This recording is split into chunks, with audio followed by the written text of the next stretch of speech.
துணை முதல்வர் அவர்களின் வழிகாட்டுதலின்படி நமது மாவட்ட கழக செயலாளர் முன்னாள் அமைச்சர் அண்ணன் மனோ தங்கராஜ் அவர்களின் ஆலோசனைப்படி இன்று கிள்ளியூர் தெற்கு ஒன்றிய கழகத்தின் சார்பாக மிக எழுச்சியோடு, இன்னும் சொல்லப்போனால் இந்த பகுதியில் இதுவரைக்கும் நடந்த கூட்டங்களில், அது மாவட்ட கூட்டமானாலும் சரி, அணிகளின் கூட்டமானாலும் சரி, ஒன்றிய கூட்டமானாலும் சரி, எல்லாத்தையும் மிஞ்சும் விதத்தில் இன்று சிறப்பாக ஏற்பாடு செய்து இந்த எழுச்சியோடு நடைபெற்று கொண்டிருக்கிற இந்த பட்ஜெட் விளக்க பொதுக்கூட்டத்திற்கு காரணமாக இருந்து தலைமை தாங்கி சிறப்பாக நடத்தி கொண்டிருக்கும் சகோதரர் பி கோபால் அவர்களே, இந்த நிகழ்விற்கு முன்னிலை வைத்துக் கொண்டிருக்கிற பாலூர் தேவா, தங்கத்துறை உட்பட ஜபாஜான், SM கான், லீலா, ஆலஞ்சி மனோஜ், சத்யராஜசேகர், சரளா கோபால், சீலா சத்யராஜ் உள்ளிட்ட நண்பர்களே, வரவேற்பை வழங்கி வந்திருக்கும் நண்பர் சுரேராஜ் அவர்களே, சிறப்புரையாற்ற வழங்க வந்திருக்கும் வருகவிருக்கும் திராவிட கழக துணை பொதுச் செயலாளர் மதிவதனி அவர்களே, தலைமை கழக பேச்சாளர் NR மணி அவர்களே, சிலம்பை டென்னிசன் அவர்களே, வில்சன் வைத்தியர் அவர்களே, ஹரிணி அவர்களே, மாவட்ட அவைத்தலைவர் மரிய சிசுகுமார் அவர்களே, ராஜ் அவர்களே, அப்புக்குட்டன் அவர்களே, ரெமோன் மனோ தங்கராஜ் அவர்களே, கோமதி மணி அவர்களே, கிறிஸ்டல் பிரேமகுமரி அவர்களே, ஒன்றிய செயலாளர்கள் TP ராஜன் அவர்களே, ஜான் பிரைட் அவர்களே மற்றும் வினுகுமார் அவர்களே, அணிகளின் அமைப்பாளர் ஜெகநாதன் அவர்களே, வின்சர் அவர்களே, சிபிதாஸ் அவர்களே, விஜயராணி அவர்களே, வீர வர்கீஸ் அவர்களே, ஜஸ்டின் விஜயகுமார் அவர்களே மற்றும் ஜமால்ட் அவர்களே, இந்த நிகழ்விற்கு உங்கள் பேரெல்லாம் சொல்லிகிட்டே இருக்கலாம். ஏற்கனவே ஒரு ரொம்ப சுருக்கிய நேரம் தான் கோபால் கொடுத்துருக்காப்புல. அதனால் உங்களை சொல்ல எல்லாருடைய பெயரையும் நான் கூறியதாக எடுத்துக்கொண்டு நன்றியை வழங்கவிருக்கும் ஜெனோ ரெனிட்டஸ் அவர்களுக்கும், நமது தலைமைச் செயற்குழு உறுப்பினர் தம்பி ரிமோன் மனோ தங்கராஜ் அவர்களுக்கும், இங்கு கலந்து கொண்டு சிறப்பித்துக் கொண்டிருக்கக்கூடிய ஒன்றிய கழக, மாவட்ட கழக, பேரூர் கழக, தலைமை கழக, கிளைக்கழக நிர்வாகிகளே, கழக உடன்பிறப்புகளே, நண்பர்களே, உங்கள் அனைவருக்கும் எனது மாலை வணக்கம் தெரிவித்துக் கொள்கிறேன். இன்னைக்கு பட்ஜெட் விளக்க பொதுக்கூட்டமாக இது இருந்தாலும், இன்னைக்கு தமிழ்நாடு மட்டுமல்ல, தென்னிந்தியா மட்டுமல்ல, இந்தியாவே உற்று நோக்கக்கூடிய ஒரு சிறப்பான ஒரு கூட்டம் இன்னைக்கு சென்னையில் நடந்துச்சு. உங்கள் எல்லாத்துக்குமே தெரிஞ்சிருக்கும். இன்னைக்கு வட இந்தியாவுடைய மொத்த ஊடகமும், இன்னும் சொல்ல போனால் மீடியா மட்டும் இல்லை, மோடி மஸ்தானோட ஆட்கள் மொத்தமும் இந்திய துணை கண்டத்திலேயே இதுவரைக்கும் நடந்திராத ஒரு வரலாற்று சிறப்புமிக்க ஒரு கூட்டத்தை சிறப்பாக நடத்தி, தலைமையேற்று நடத்தி, ஒருங்கிணைத்து நடத்தி அமர்ந்திருக்கிறார் நம் தளபதியார் அவர்கள். இதுக்கு ஏன் உங்களுக்கு தெரியும்.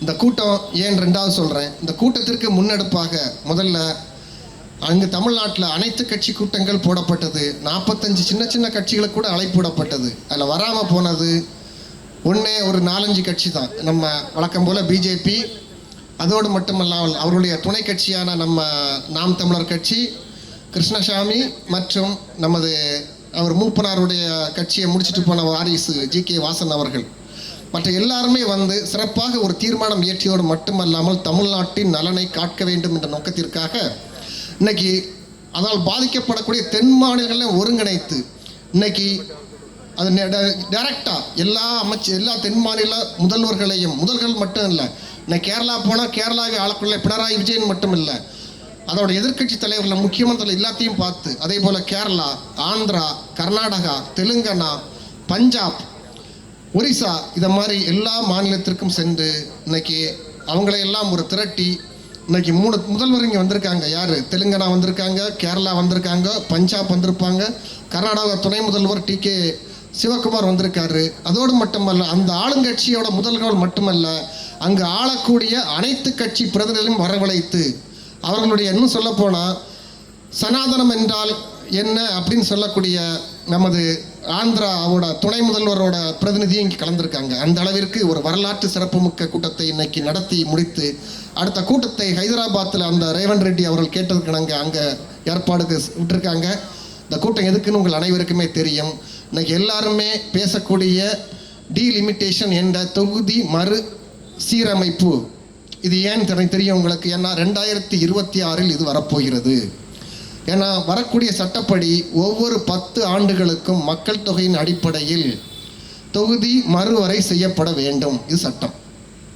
ஆனால் இதுக்கு முன்னால் 2001 வாஜ்பாய் இருந்த காலத்திலையும் அதுக்கு முன்னால் 1976 வந்து அன்னை இந்திரா காந்தி இருந்த காலத்துலேயும் இந்த சட்டம் வந்து சரியான ஒரு நிகழ்வு அல்ல, அதனால் 25 வருஷத்துக்கு தள்ளி வைக்கிறோம் அப்படின்னு சொன்னதுக்கு நாங்கள் ஒரு சட்ட முன்வடிவை ஏற்படுத்திய காரணத்தினால சட்டம் தள்ளி போய் இன்றைக்கி 2026 வருகிறது. நாம் இன்றும் அதைத்தான் கேட்கிறோம். ஏன் என்று பார்த்தால் 1970 காலகட்டங்களில் அவங்க எல்லாத்துக்குமே தெரியும்.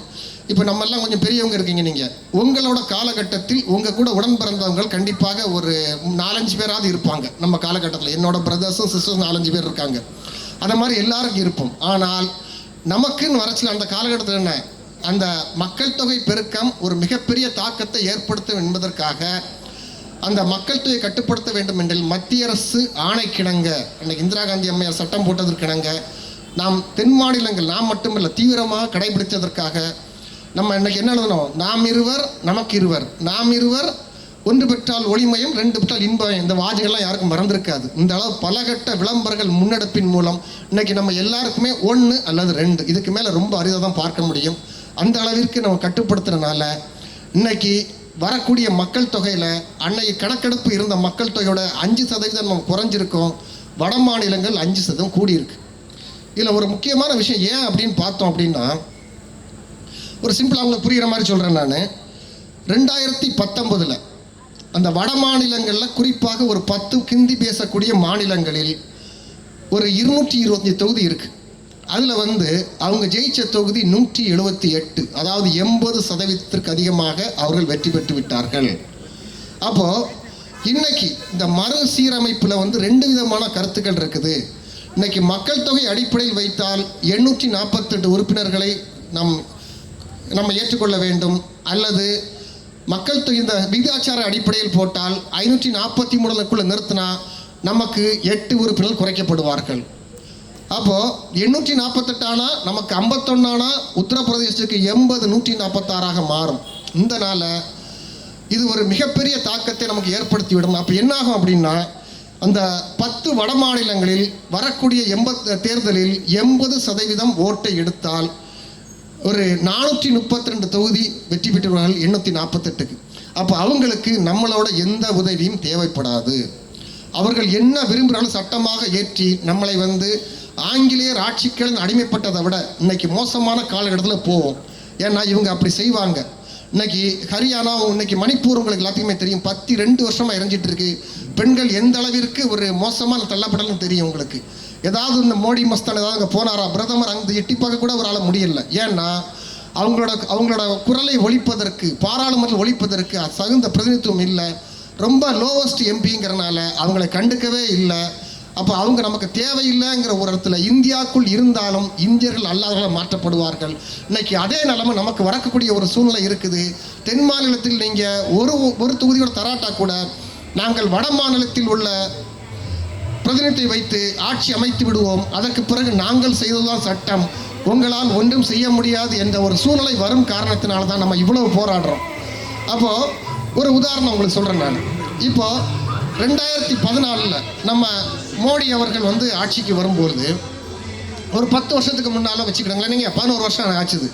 இன்னைக்கு என்ன சொன்னாங்க, தென் மாநிலம் மிக சிறப்பாக கல்வி பொருளாதாரம் எல்லாத்திலும் மனித வளர்ந்து வளர்ந்துட்டு, ஆனால் வட மாநிலம் சகோதரர்கள் வளரவில்லை, அதனால் நீங்கள் அவங்களுக்கு உதவி பண்ணணும். நியாயமான கதை தான்.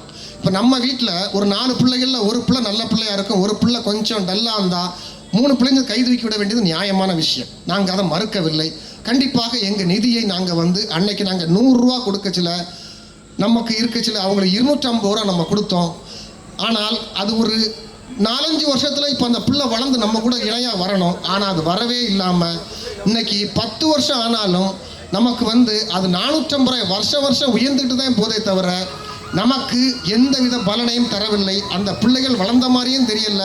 அவங்க இன்னும் பானிபூரி விற்றுட்டு நம்ம கூட ஒரு பானிபூரி விற்க இங்கே வேலை தேடி வரக்கூடிய சூழ்நிலை இருந்துகிட்டு இருக்கும். இது எந்த அளவிற்கு நியாயம் என்பதே நமது கேள்வி.